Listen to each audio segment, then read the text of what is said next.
Don't see any online or in the room, so thank you very much. Today, we are going to have a presentation by Mr. Andy Lyon. He's the Executive Director of the Division of Conservation, Kansas Department of Agriculture. And Mr. Lyon, if you would, please take it away.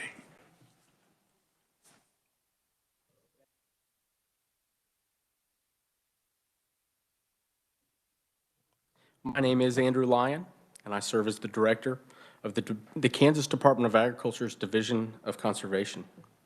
I very much appreciate the opportunity to appear before you today to discuss the mission, background, programs, and budget of the Division of Conservation.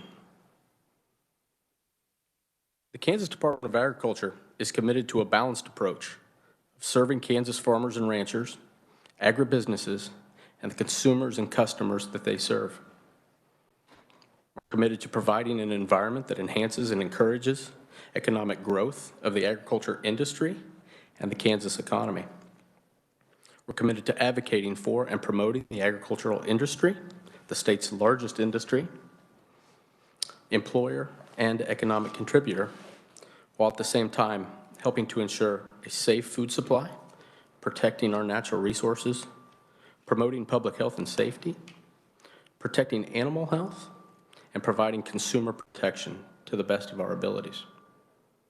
In furtherance of that mission, the Division of Conservation has its own mission statement, which is to protect, enhance, and regenerate Kansas's natural resources through the development and implementation of policies, guidelines, and programs that are designed to help local governments and individuals in conserving the state's natural resources.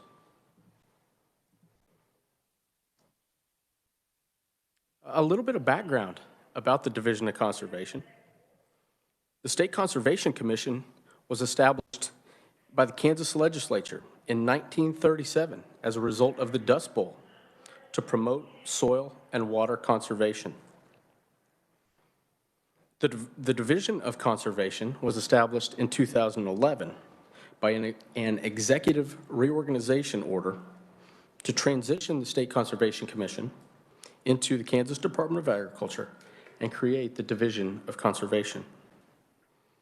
The Division of Conservation receives guidance from the State Conservation Commission, which now acts as an advisory board and consists of 9 members, with 5 elected commissioners from the 5 different conservation areas around our state, 2 ex officio members from the Kansas State University Extension and Research, and 2 appointed members, 1 from the Kansas Department of Agriculture and 1 from the United States Department of Agriculture Natural Resources Conservation Service.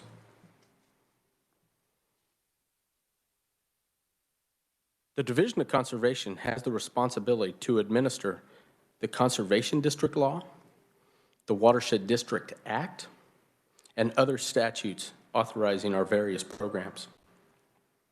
The Division of Conservation implements programs in partnership with the 105 county conservation districts across the state and the 85 organized watershed districts, along with other local, state, and federal entities to achieve the objectives of the Kansas Water Vision. One partnership that I would like to point out is with a group that has deemed themselves the Kansas Conservation Partnership, and those members are from the United States Department of Agriculture Natural Resources Conservation Service, the Kansas Association of Conservation Districts, the Kansas State Conservation Commission, Kansas Department of Agriculture Division of Conservation, and then another very important organization, the Kansas Association of Conservation Districts Employee Organization. Working together and with conservation districts across the state is a very powerful tool for our state. In furtherance of our mission statement, we've listed a set of objectives for the division that our programs seek to enhance and implement. Those objectives are to protect federal reservoirs and other public water supplies from pollutants and siltation, to reduce flood damage, to reduce pollutants into our water bodies to achieve the water quality standards and meet the terms of our total maximum daily loads. We seek to improve the health of stream riparian areas. We also seek to improve soil health and reduce soil erosion. We seek to improve wildlife habitat and aquatic species across the state. And we seek to reduce the consumptive use of groundwater supplies in the High Plains Aquifer to sustain and preserve agricultural, industrial, and municipal water supplies. The Division of Conservation implements programs to meet these objectives.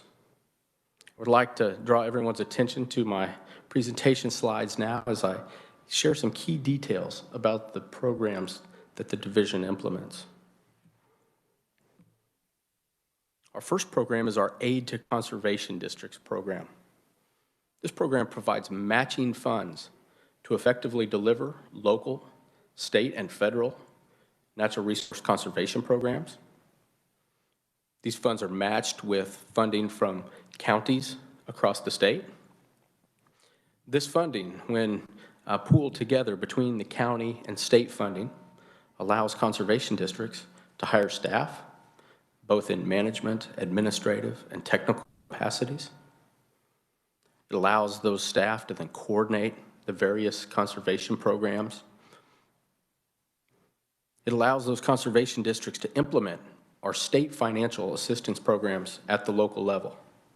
And I think this is key. Our conservation district staff across the state are our front lines in working with farmers and ranchers every day to implement these conservation programs. Another critical component of conservation district staff's work is to carry out information and education campaigns promoting voluntary conservation. That conservation district staff also provides clerical assistance to NRCS to meet the local operating agreements that we have in place. Our conservation districts co-locate with the Natural Resources Conservation Service in 101 of the 105 counties in Kansas. And so those USDA service centers are the home for conservation districts for almost all conservation districts across the state. Each conservation district is governed by a local 5-member board. These members are termed district supervisors. They are elected public officials, and they do serve without pay. The 525 district supervisors from across the state donate nearly 50,000 hours per year in furtherance of conservation efforts in Kansas.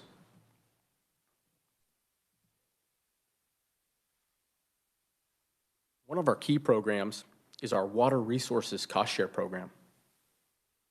The Water Resources Program has a goal to protect public water supplies across the state by reducing sedimentation, nutrient, pesticide, and bacteria loading to water bodies, and to reduce aquifer level decline.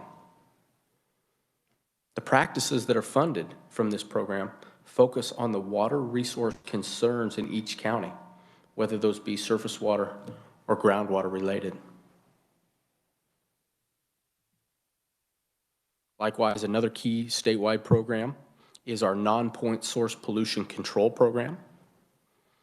The goals for this program center on water quality protection and restoration, particularly in watersheds that have total maximum daily load documents. Practices in this program focus on increasing soil health, reducing sediment and nutrient runoff. One of the key components of this program is that it helps to support information and education activities across the state, both for local conservation districts to host workshops and field days, and also provides funding for scholarships for producers from across the state for educational opportunities such as No-Till on the Plains Winter Conference and our Soil Health U annual conference. Transitioning now to some of our water conservation programs. One program that's been quite popular has been our Water Right Transition Assistance Program, or Water TAP. The purpose of this program is to retire water rights in high priority areas. Right now, this program is focused in the Rattlesnake Creek watershed in south central Kansas, the Prairie Dog Creek watershed in northwest Kansas, and in the local enhanced management areas within GMD4 in northwest Kansas. One of the key tenets of the Water TAP program is that dry land farming is permitted immediately on the acres in which we retire the water rights. A similar program that we operate in conjunction with the federal government is the Conservation Reserve Enhancement Program. This program is focused in the upper Arkansas River watershed, and we are at the present trying to make that program available in the Rattlesnake Creek watershed as well.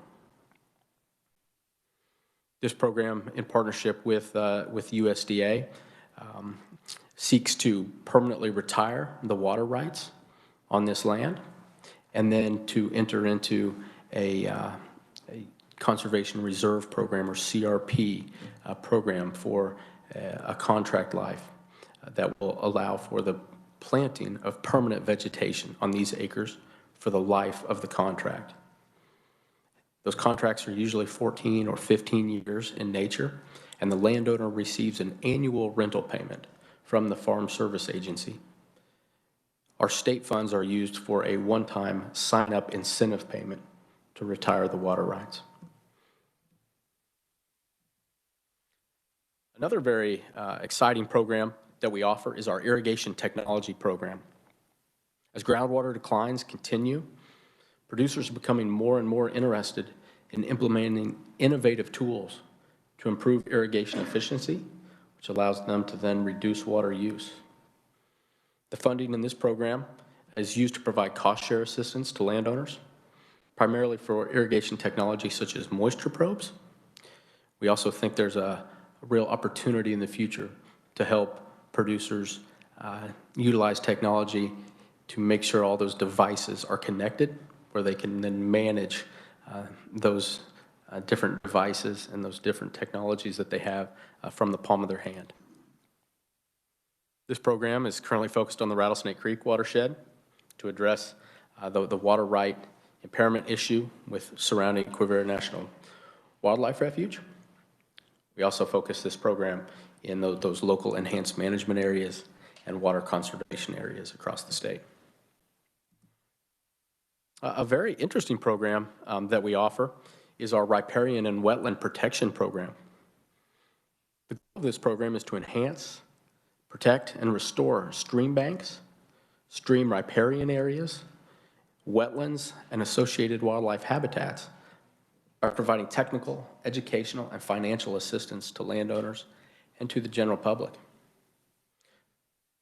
Practices that we implement with this program include such practices as small-scale stream bank stabilization, utilizing some tree revetment methodologies, riparian tree plantings, and wetland restoration. And I think it's important to point out that those wetland restorations also include our playa lakes in the western portions of the state. Associated with this program is our large-scale stream bank stabilization program. This program exists to reduce sediment loads above federal reservoirs, particularly the Tuttle Creek, John Redmond, and Perry reservoirs. The primary objective of this program is to benefit water storage, but we also see benefits to protect farmland and to reestablish those important riparian forest communities. This program is implemented with help from an interagency stream bank team, representatives from the Kansas Water Office, the Kansas Department of Health and Environment, and the Kansas Department of Agriculture Division of Conservation. And this provides a consistent and efficient process to implement these large-scale stream bank projects.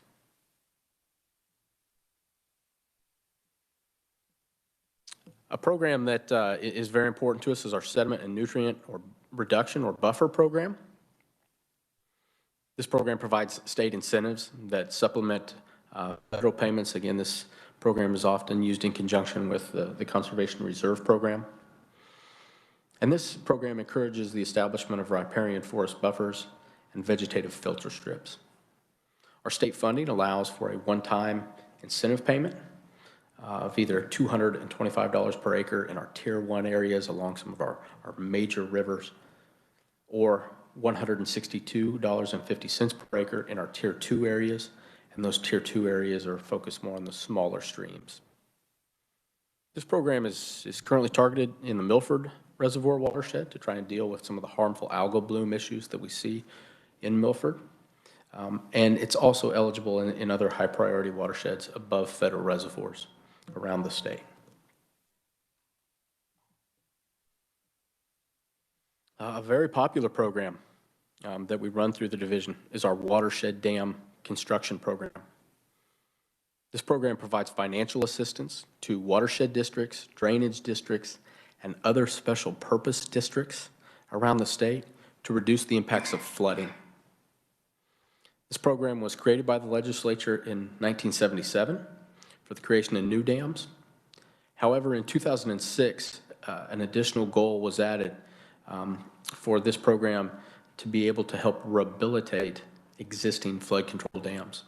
And we see at current that most all of the funding is used to rehabilitate those existing structures. And we have a lot of aging structures out there across the state that need some form of rehabilitation. I think one important note to point out is that these flood control dams can also provide emergency water source during severe droughts.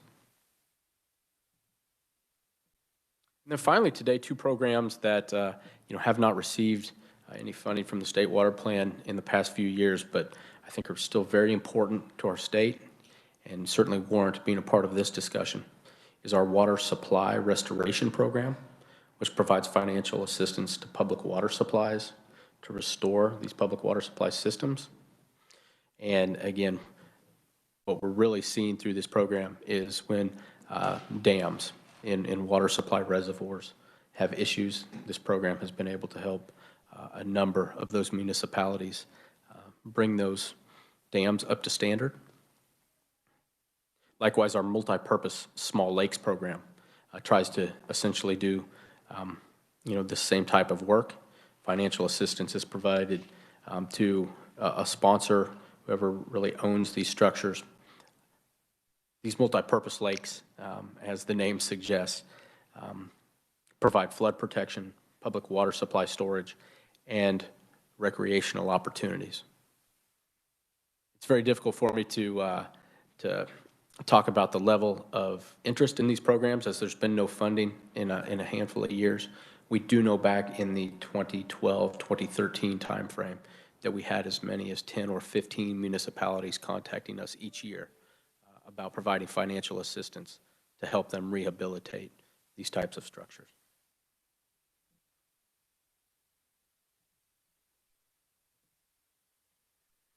So a little bit about our organizational structure of the Division of Conservation. As the director of the Division of Conservation, I report to the Secretary of Agriculture, who in turn reports to the governor. Within the division, I have 5 program managers who oversee the various programs that we just talked about. And those 5 program managers all report to me as the director. The Division of Conservation has 2 additional professional staff members and 1 administrative assistant, for a total of 9 FTEs in the division.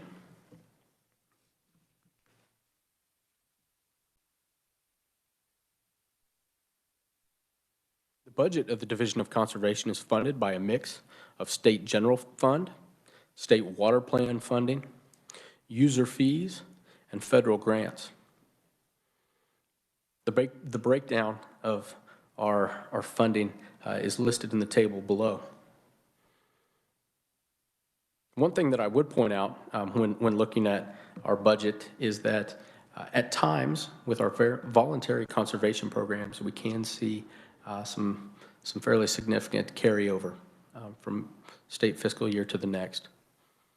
This is simply part of the nature of implementing voluntary conservation programs.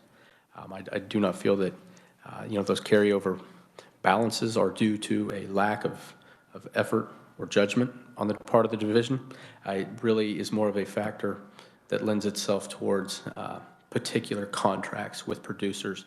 And we know that with our voluntary conservation programs, certainly the weather plays a huge factor in how we're able to implement those practices on the ground each year. So that carryover funding does become very important to us to be able to retain that funding. We do have a very good plan on how to implement that funding in a very effective and efficient way. And so with that, I would like to thank you again for the opportunity to be here this morning and present this information to you. And I'm happy to stand for any questions that you might have.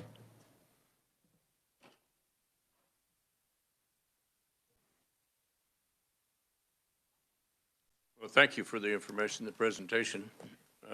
Committee, questions?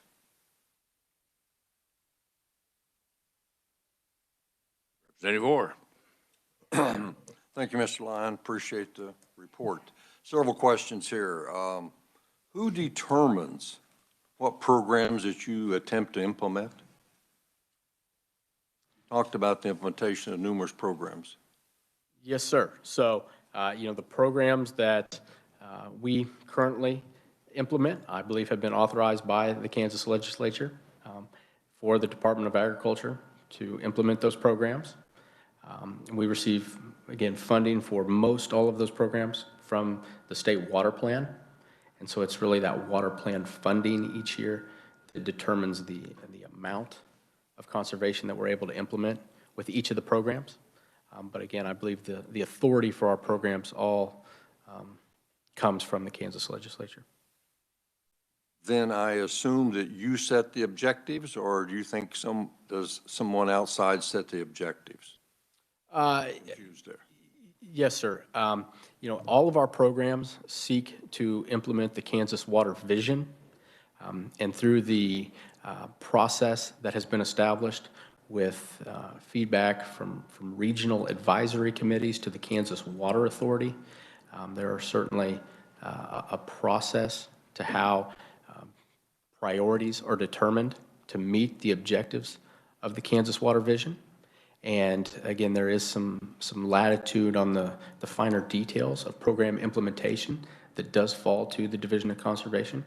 But there is a larger process, I think, for this day. Explain that process to me. That's where I'm coming from. I don't understand the process. Yes, sir. Yes, sir. So, and it is a complicated process. So again, we have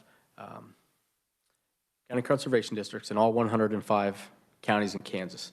They essentially are the end users of this process. But the process really begins with groups that have been convened by the Kansas Water Office that have been called regional advisory committees. And these committees, I believe there are 14 committees in the different areas as deemed by the Water Office across the state. These committees meet regularly to talk about the regional water resource related issues in that region, and then they provide recommendations to the Kansas Water Authority. The Kansas Water Authority is then charged with really trying to prioritize amongst those regional advisory committee recommendations. They also, due to their membership being quite well versed in water issues across the state, bring forth their own recommendations as well. And then they submit a budget recommendation to the governor for those state water plan funds. Once that recommendation is made to the governor, of course, the governor's recommendation to the legislature appropriates funding to the agencies, and that's really where our agency takes the funding for these programs, works with our local, other state and federal partners, and tries to implement these programs most effectively on the ground. Okay, I want you to understand I'm not trying to trick you here. Years ago, I served on the SCS board before you were a conservation district. That goes way back. I never did understand the process. You talked about what role the district supervisors provide. And back in my day, I think they provided basically nothing, but I would be interested in your opinion today. Yeah, and I think that's still a concern, to be quite honest with you. I think that we see a disconnect between the local implementation of our conservation districts. You know, I laid out the process, you know, just a moment ago in kind of a linear fashion. You know, what I've tried to do with conservation districts is understand that it's not a linear process, it's a circular process. And there has to be a feedback mechanism in which the districts understand, and this is difficult. Again, these, as you know, these district supervisors are volunteers.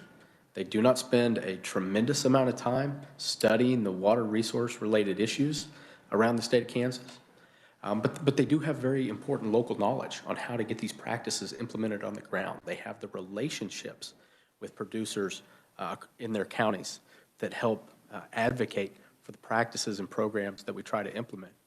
But I do believe it's very important that all that are involved in this, what I hope to be a more circular process, understand the goals and objectives, and then also understand the difficulties and the challenges in implementing those practices on the ground. And quite frankly, I feel that, you know, it's my job to do much better than we maybe have previously done in making sure that everyone involved understands that process. I'm not trying to be critical here at all. I just don't understand the process. And then this is a trick question, I guess. What in the process would you really like to see changed? Yeah, that's a great question. I'm trying to. And again, you know, if I could wave my magic wand. Yes, exactly. You know, I would go back to that first program that I touched on, our Aid to Conservation Districts program. I think one of the things that we have seen over time is that, you know, as budgets have shrunk, you know, it's been difficult to provide adequate funding to our conservation districts across the state. And essentially, you know, the chain of events that starts is that, you know, we're able to, you know, not pay those conservation district managers, you know, what they probably should be paid. We're not able to offer them any type of benefits. And due to that, we find it difficult to attract and retain qualified personnel. And so, you know, when we are out there paying conservation district managers, you know, $14 an hour and providing no benefits, you know, we see a tremendous amount of turnover. And it's very hard to, you know, when you're training a new person every other year, to get them to fully understand this very complicated process that we're engaged in and how the local conservation districts really are a mechanism of how we implement the state water vision, the state water plan.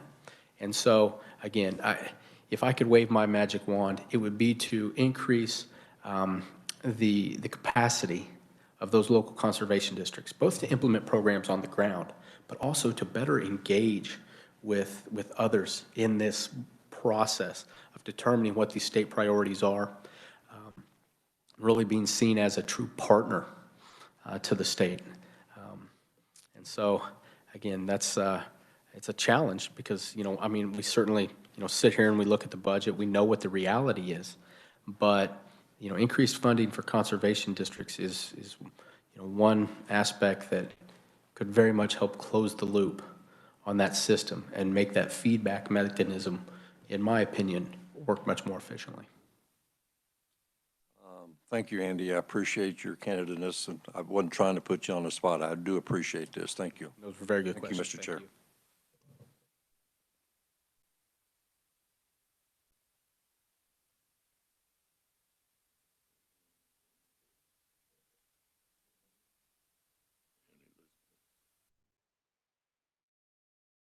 Representative Minix, your question, please. Thank you, Mr. Chairman. I'm going to expound a little bit on Representative Orr's direction. Local conservation districts have a wide scope of responsibility. Septic tanks to terraces to lots of other areas. They're kind of the grassroots group that reports to you and KDHE and several other state organizations. Can you give us a little more description of the roles and responsibilities of local conservation board? Yeah, I think that's a great point. Our conservation districts do try to implement all different types of local, state, and federal programs. I think it's a very good point that you raised. They work with a vast number of just local partners. They work with their county sanitarians, and particularly on issues with on-site waste, septic systems that need some type of restoration, and through our non-point source program, we actually provide some cost share to help landowners, homeowners to fix those failing septic systems. As we look more towards the state level, I would hesitate to say that conservation districts answer to me. We work in very close partnership with conservation districts across the state. They are, their own government entity in and of themselves. But we do try to work very closely with conservation districts for the implementation of our programs. And I think you're right. It's generally seen that the Division of Conservation is the state arm of conservation districts across the state. Conservation districts are also absolutely crucial in implementing federal programs on the ground. And I hope maybe at some point this committee gets to hear from our state conservationist, Karen Woodridge, about those federal programs. There's certainly a tremendous amount of funding that's available to the state of Kansas through those federal programs. But again, our conservation districts are very important in helping NRCS be able to efficiently and effectively implement those programs on the ground. And so again, it is layered with partnerships, and there are other state agencies that implement programs through conservation districts across the state. A couple of programs that I might just quickly highlight. One is through funding from the state water plan that goes to the Kansas Water Office for what we call the Kansas Reservoir Protection Initiative. And that program allows for some watershed implementation for practices that reduce sediment loading to just a few high priority reservoirs around the state. That money actually comes back to KDA and again runs through our cost share information management system and is implemented on the ground by local conservation districts.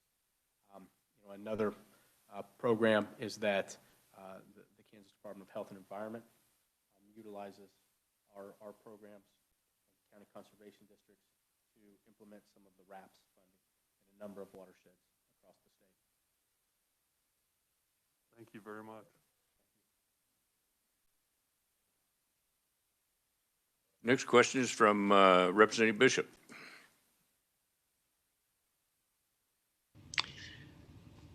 Thank you, Mr. Chairman, and forgive me. I'm actually at home in Wichita trying to nurse a slight cold, and I just popped a cough drop in my mouth. Simple question. I noticed the programs for small lakes, and I know there are others. What is being done to address the issue of blue-green algae, and does that fall within your purview, or is there another area within the entire system that would try to deal with infestation of blue-green algae? Yes, thank you for your question. And unfortunately, we see across the state that as nutrient enrichment occurs in our water bodies, that the conditions are created for these harmful algal blooms. And technically, it's not an algae; it's a cyanobacteria. And when the conditions are just right, and these cyanobacteria have an exponential growth event, they produce very powerful toxins. And when those events happen, they happen in a large enough scale that those toxins are actually, can be picked up from our water sampling. And so, the implementation of trying to stop some of those harmful algal blooms, particularly in a few of our federal reservoirs where we've had particular issues, does fall under, I think, my purview. With our particular programs, I would specifically point to our non-point source program, as we see that all of these reservoirs in particular that experience harmful algal blooms all have eutrophication TMDLs. And so, that means we know that there's too many nutrients entering these reservoirs every year. And we're implementing these programs to try and reduce the amount of nutrient loading that occurs. Unfortunately, we also see harmful algal blooms on many of our smaller, municipally owned public water supply lakes. We see harmful algal blooms occur on a number of our watershed dams across the state. And unfortunately, we see harmful algal blooms in a lot of farm ponds across the state. Some of those smaller scale issues, our local conservation districts are certainly aware of and can try and help address those issues. But we really, I think from the divisions level, focus on those large federal reservoirs that are experiencing harmful algal blooms and how that is then impacting downstream water supplies. And that's one of the reasons, you probably heard me talk about Milford Reservoir associated with a number of our programs. And again, Milford Reservoir is a key component of the water supply for the entire Kansas River watershed. And so that becomes very important to our state, and consequently is somewhere where we put a tremendous amount of focus.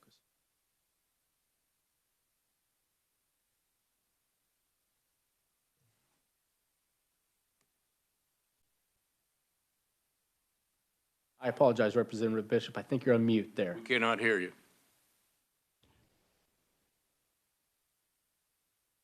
Still cannot hear you. Am I now? Yes. Okay. I think I'm reading it backwards. Sorry about that.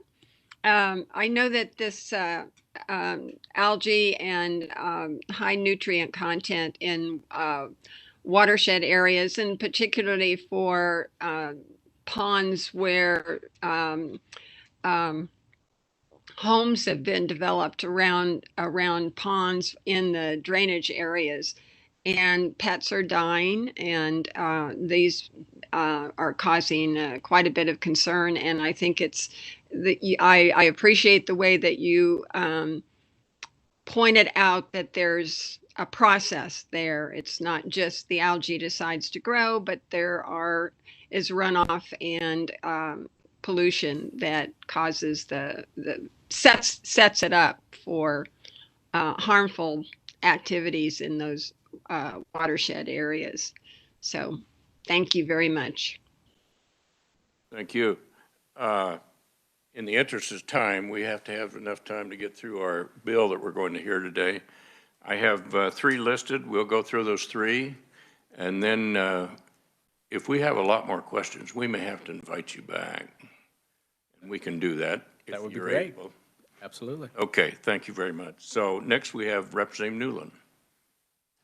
Thank you, Mr. Chair. You've answered most of my questions already because it still pertains to the watershed dams. Of course, in our area, we rely heavily on those structures to protect our reservoirs and all. When's the last new one that was actually constructed? Yes, sir, and that's a very good question. There have been just a very few sporadically that have been constructed here in the past decade. And I will say that some of that issue is a bit out of our control. One of the things that has really happened to limit the implementation of those watershed structures across the state is some of the mitigation requirements from the U.S. Army Corps of Engineers. Essentially what happens is when these watershed dams are constructed, we impact the stream that now sits underneath of that lake. And what the Army Corps of Engineers requires that we mitigate for the destruction of that habitat. The issue that we see is that the mitigation cost is very high. In fact, the mitigation cost can be equal to the cost of building the dam itself.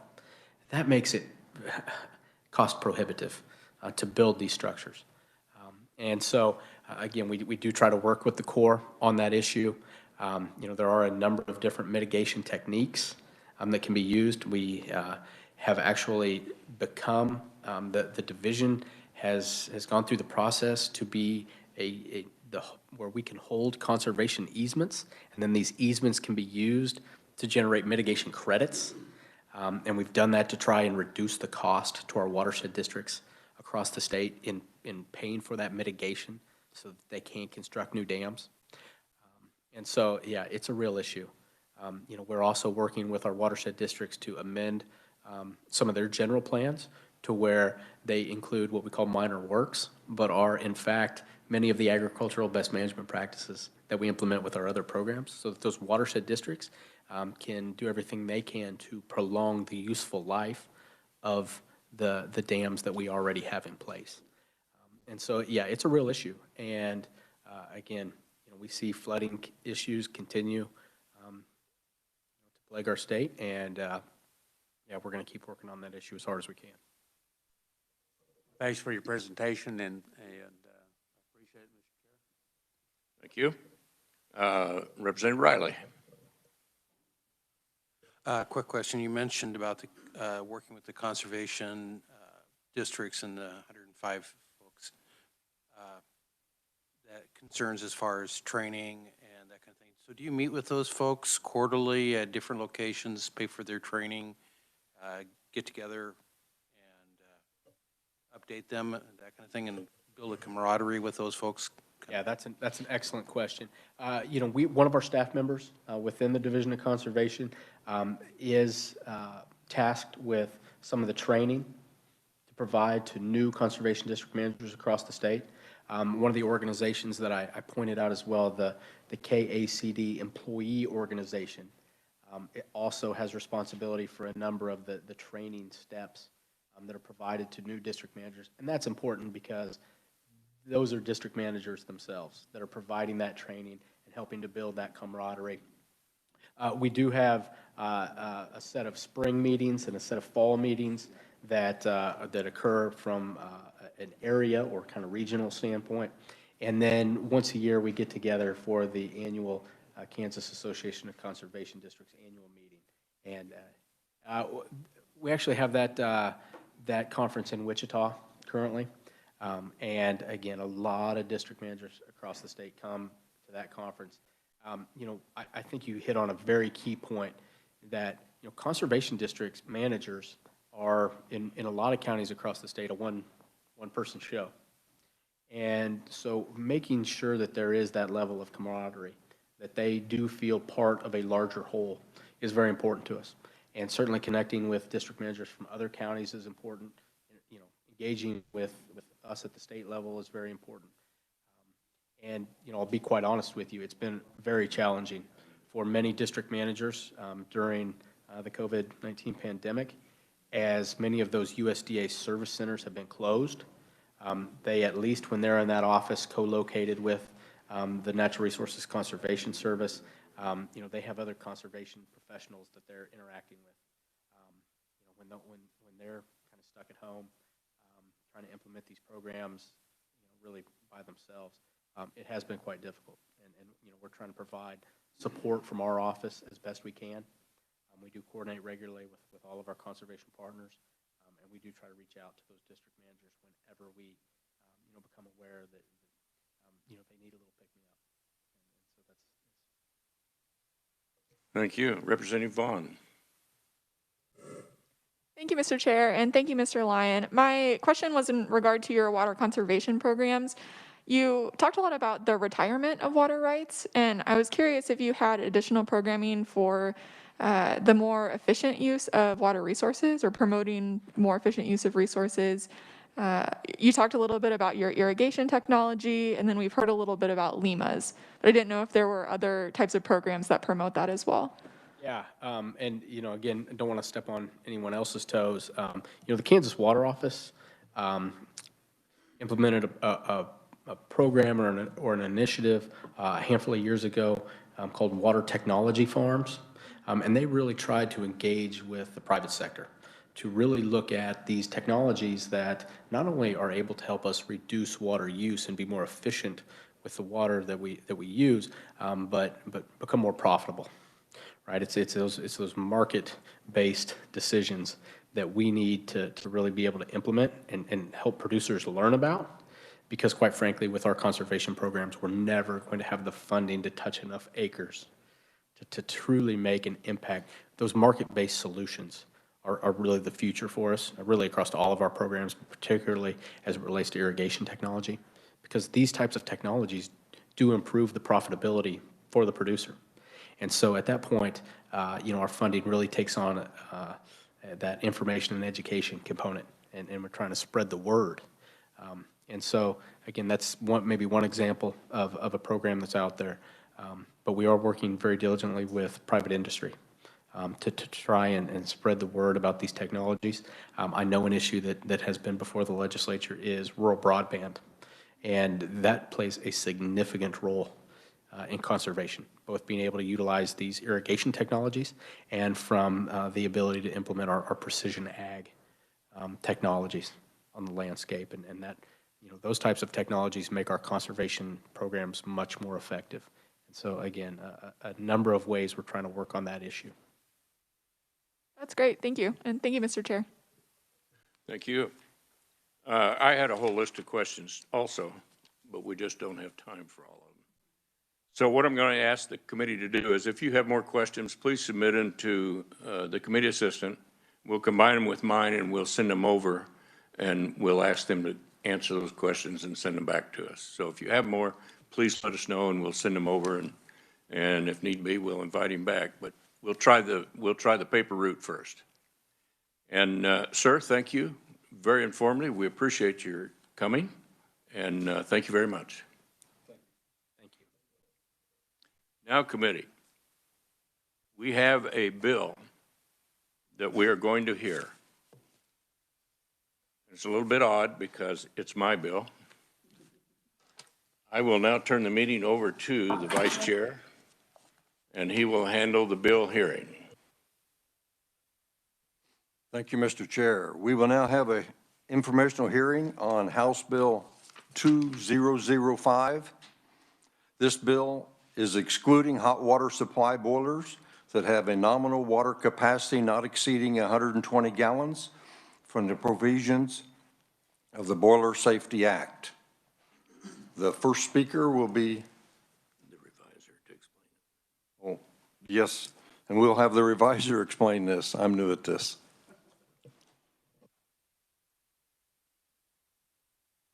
Thank you, Mr. Vice Chair. Can you guys hear me okay?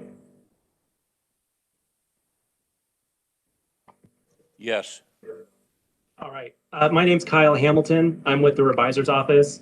And I want to start off my brief just by giving a little bit of general background on where some of this different language came from.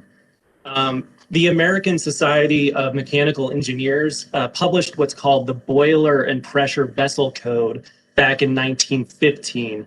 That code, it's been frequently updated ever since, and the point of it is to ensure safety of different vessels, ranging from just residential hot water heaters all the way up to nuclear reactors.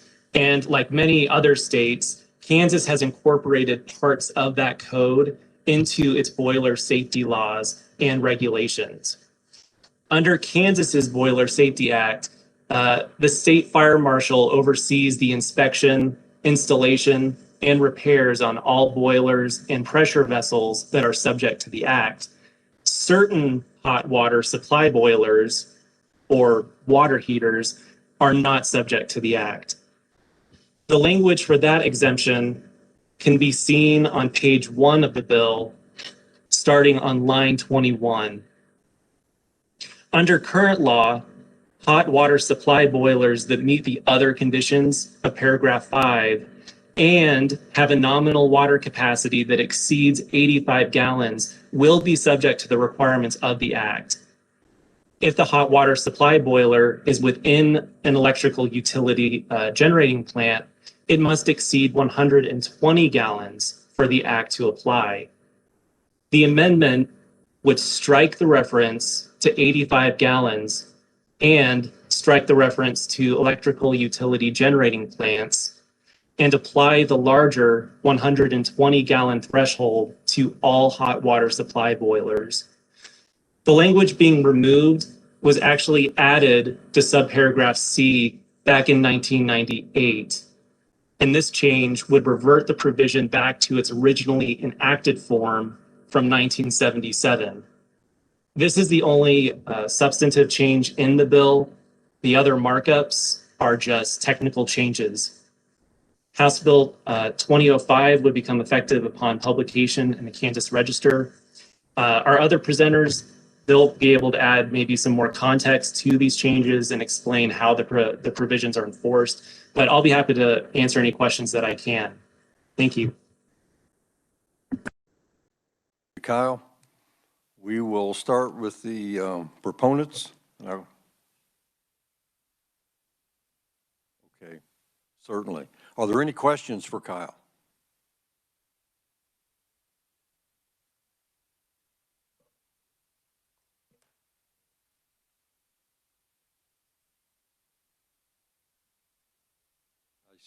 I see no hands. Are there any hands in the room? Kyle, we thank you. We'll be referring back to you when necessary. We'll start with the proponents. I'll ask Representative Highland. Thank you, Mr. Vice Chair and committee members. As with most bills that we see in the legislature, it comes from one of our constituents has a problem and they come to us. Full disclosure, I have a hotel in Wamego and they came to me with a problem. They have water heaters that are 95 gallons, so they exceed that lower limit. And an inspector from the state fire marshal's office inspected them and was requiring them to make all kinds of changes in their facility. And so they came to me, and we've been working on this for well over a year now. I'm not going to read this to you, but we just changed it from 85 gallons up to 120 gallons for the maximum. Their water heaters are 95, and this will give some buffering. But for hotels, motels, and restaurants all over the state, this is a huge issue because the water heaters now are larger than that 85 gallons. So we made these minor changes, and the reviser, Kyle, did all the work on this, and I appreciate that. And with that, I will stand for questions. Thank you. Do we have any questions? Representative Newland. Thank you, Mr. Vice Chair.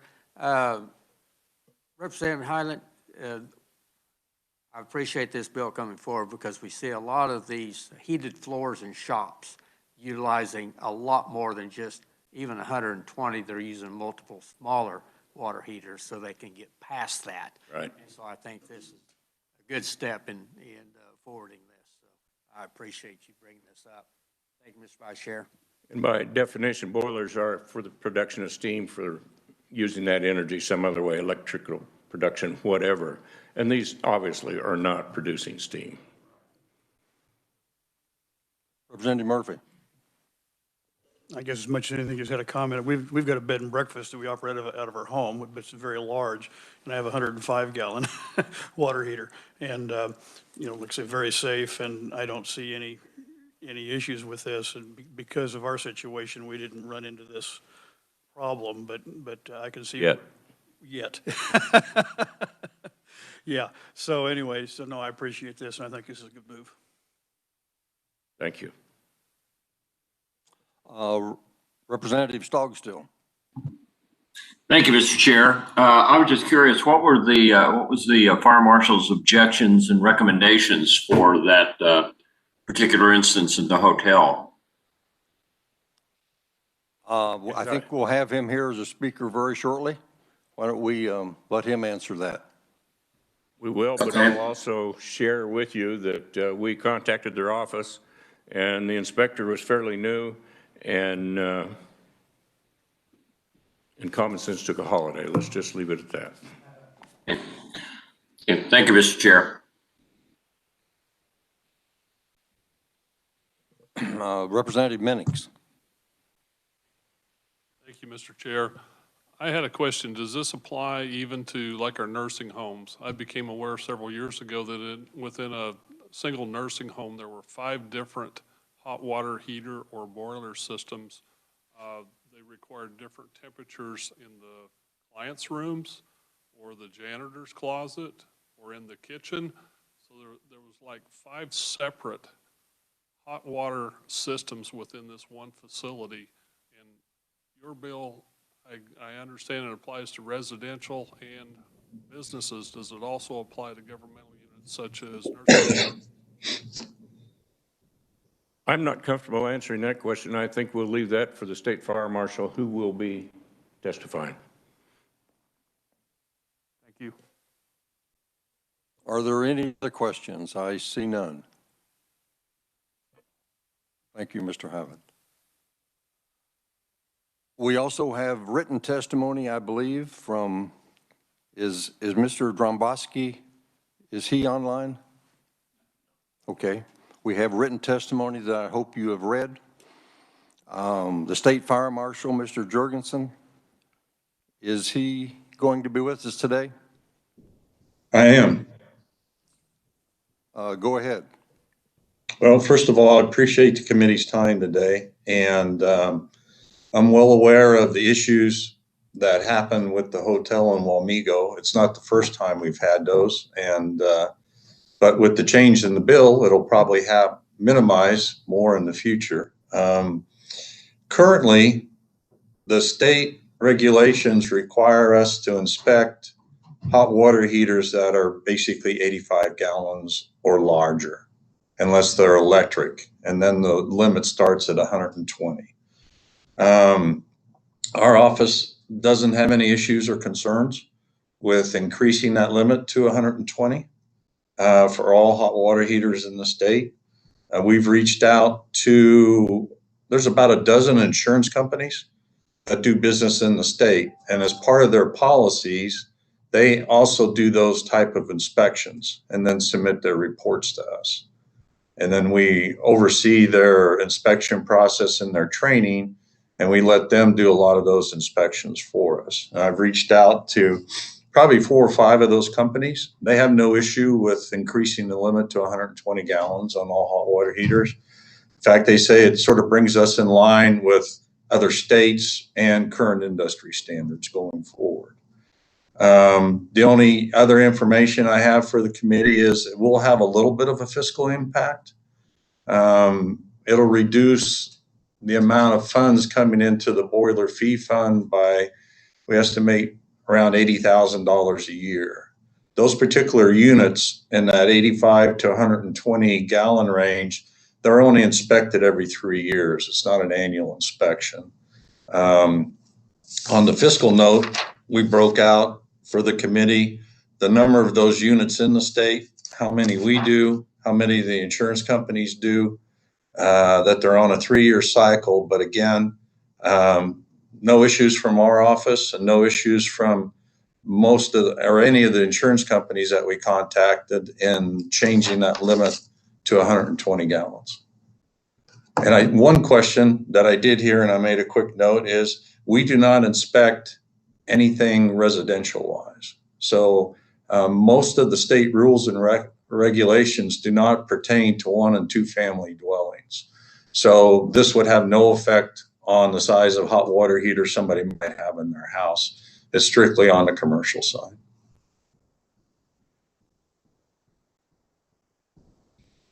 Thank you. Are there any questions? Representative Vaughn. Thank you, Mr. Jorgensen. Just a couple of technical questions. I was curious if there was a reason that 120 gallons was chosen, if that's just a consistent size used by many commercial entities. And then for these commercial heaters, are there standards for routine maintenance or things just to make sure that they continue to be safe in the long term? That's part of the inspection cycle and why we inspect them every 3 years, just to make sure that the maintenance is being kept up. I think the main issue that happened in Wamego is that the company that actually did the installation wasn't aware of the requirements. And so I think that's where a lot of the problem came from. But again, with changing the size to 120 gallon, there won't be any requirements on installation, on the piping, on those things like that. So moving this to 120 gallons takes care of a lot of those issues that some of the representatives have voiced concern with, and should help expedite the hot water, I guess, installation and sales and use across the state, at least on the commercial side.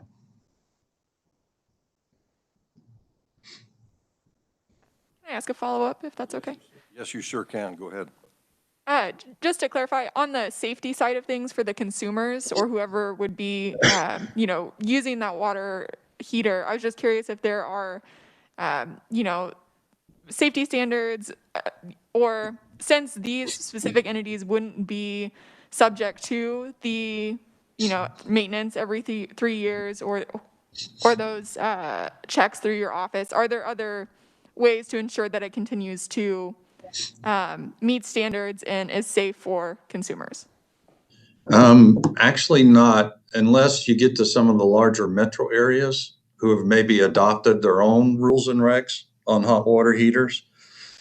They might be more stringent than what the state ones are. And I'm not sure, how each municipality does that. But if we're changing a state statute, even the municipalities would have to come in line with the 120 gallon limit, because they can't do anything rules or regulation wise that goes against a standing state statute.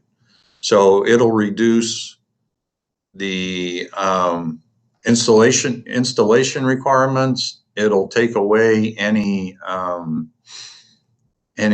service or inspection for safety or anything going forward, unless it's 120 gallons or more. Okay, thank you. Representative Minix. Thank you, Mr. Speaker.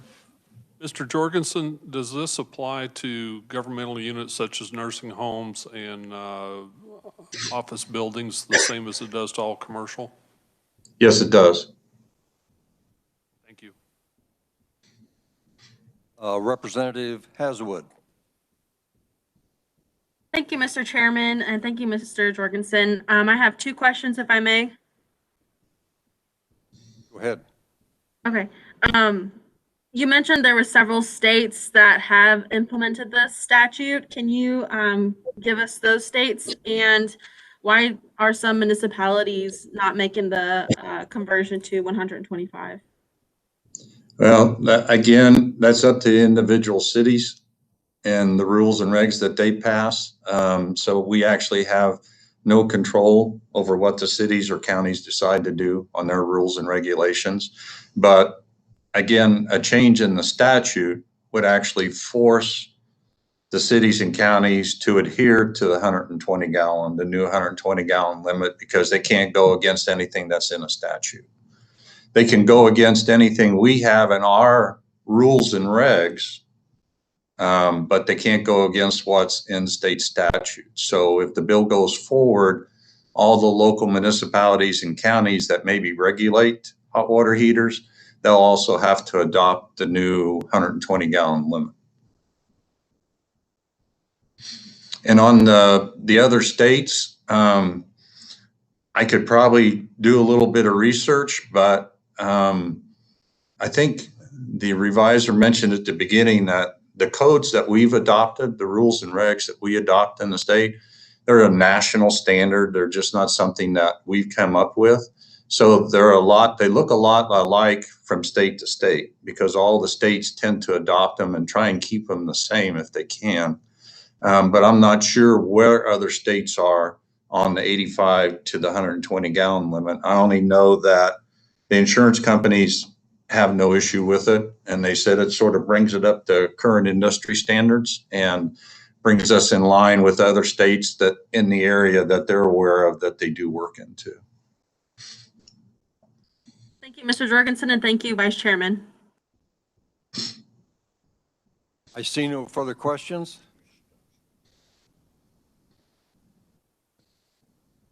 Yes, Representative Stogstill. Thank you, Mr. Chair. Just a quick question on commercial buildings that are new construction. I'm assuming that they would still have building inspectors that would come out and make sure that those boilers and so on are being installed properly with the proper piping and all that sort of thing before they're cleared to pass code inspections. Is that correct? Yes, that's correct. A lot of the larger boilers in the state, we do inspect annually, just because there is a propensity for issues with them if they go a year or two and haven't been serviced properly. And it's the same with new construction, which we're having quite a bit of right now. So in the fiscal note, I mentioned that we might be reducing our boiler inspectors by a position, but with the amount of new construction that we're seeing, we have a lot of new units out there that we're getting called on daily that we need to get out and take a look at so that they can start operating those units and opening up those businesses. So I think some of the inspections that we're losing on the 85 to 120 gallons, which is, I think, a little bit over 600 a year, we're going to pick up a pretty big chunk of those with new construction and new facilities across the state. Okay. Thank you, Mr. Chair. Seeing no further questions, Mr. Jurgensen, we appreciate your presence here today, answering our questions.